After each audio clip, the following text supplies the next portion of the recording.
นี่นะทุกคน FC แฟนคลับนี่ตอนเฮามาเฮาก็บ่ได้ถ่ายดอกแต่ว่าตอนนี้เฮาได้ถ่ายแล้วเห็นบ่ป่านะเห็นบ่นี่นะทุกคนเบิ่งป่านี่โอ้ถือว่า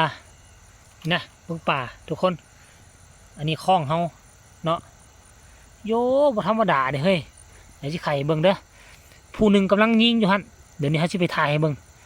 นี่นะทุกคนเอ้ยนี่เห็นบ่ป่านะเห็นบ่นี่ทุกคนนี่คือป่าเขายิงได้เครื่องคล้องกระซีราวๆประมาณ2 โลนี่แหละเดี๋ยวสิพาทุกคนไปเบิ่งหมู่เขากำลังยิงฉันยังได้อยู่อ่ะฮะ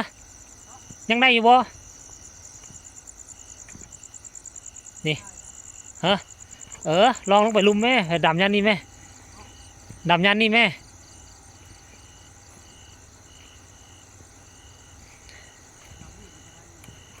ดำรถนะเอาทุกคนนี่เห็นบ่อันนี้ลองสุดใหม่สุดดำน้ำเห็นบ่สุดดำน้ำ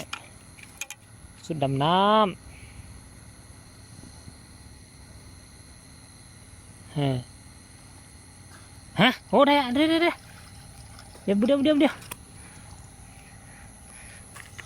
้วทุกคนฝูงปลาใส่เก่าดิจะเฝ้าบนบ่เห็นโตโอ้ปลาเมา32 นิ้วทุกคนเอ้ายังเห็นอีกวะติดตามต่อทุกคนติดตามต่อโอ้โหบอกดูเห็นบ่เนี่ยยิงแล้วโอ้ขึ้นไม่แล้วนี่เดี๋ยวเอามาบ่ต้องหันข้างมาเห็นบ่ทุกคนเนี่ยเอา2 นิ้วได้นี่อยู่ไก่อยู่กล้องคือว่าบ่เห็นได้โอ้คักความจริงบอลนี่เนี่ยบอลป่าใหญ่ระดับ3 ขีด 4 ขีดหาครึ่งโลปกติน้ำมันอยู่เทิงพี่เนาะสัวเฮาสิดำฮอดพี่น่ะมัน3-4 เมตรมามื้อนี้โอ้ยน้ำแห้งป่าใหญ่นี้หมดเหลือแต่ป่าน้อยประมาณ32 นิ้วนี่นะวันนี้มันเป็นป่าหมักหินนะวันนี้เนาะลูกหน้าเขาก็คดงอไปตามสภาพทุกคนทั้งคดทั้งยิงทั้งเบ็ดเอานี่ได้ละความจริงเขาดำจนสิออกแล้วล่ะอันนี้มันมาถ่ายให้ทุกคนเบิ่งอันล่องใกล้ๆฟังเนี่ยเขาไม่ได้ดำอันนั้นทาบักเขาดำล่องเลิกพุ่นม้าก็คิดว่าสิเจอป่าใหญ่เนาะดันป่าน้อยอยู่แคมฟัง32 นิ้วนี่ป่าใหญ่บ่มีจักโถดำเลิกก็ได้32 นิ้วมันดำแคมดีกว่าเอามาเบิ่งอีกตึมทุกคน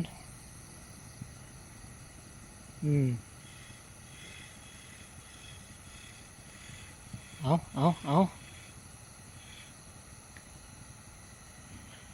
อาเด้เห็นแล้วอีกตัวนึงโอ้ยคุบเอาจะ2-3 ตัวพ่อนะนี่อยู่นี่อยู่ฟังพี่เห็นบ่ทุกคนป่าอยู่นี่นะยิงน้อยโพดเลยน้อยโพดอ่ะไปหุ่นไปหุ่นโอ้สนุกว่ะทุกคนบัดป่ามันเข้าแคมฟังไว้ป่าอยู่ตื้นๆนี่นะแต่ว่าตัวบุญใหญ่ตัว32 นิ้วเมาจืนแล้วก็เมาปิ้งตัวละคำนะทุกคนเลยเห็นแล้วยิงบ่ได้ซ้ำเอาละติดตามตอนต่อไปทุกคนเลยได้อีกตัวหนึ่งแล้วทุกคนเห็นบ่นี่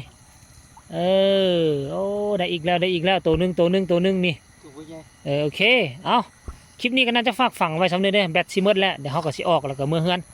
พบกันใหม่ในคลิปหน้าก็แล้วกันสำหรับคลิปนี้สบายดีพุ่นรถเฮาอยู่พุ่น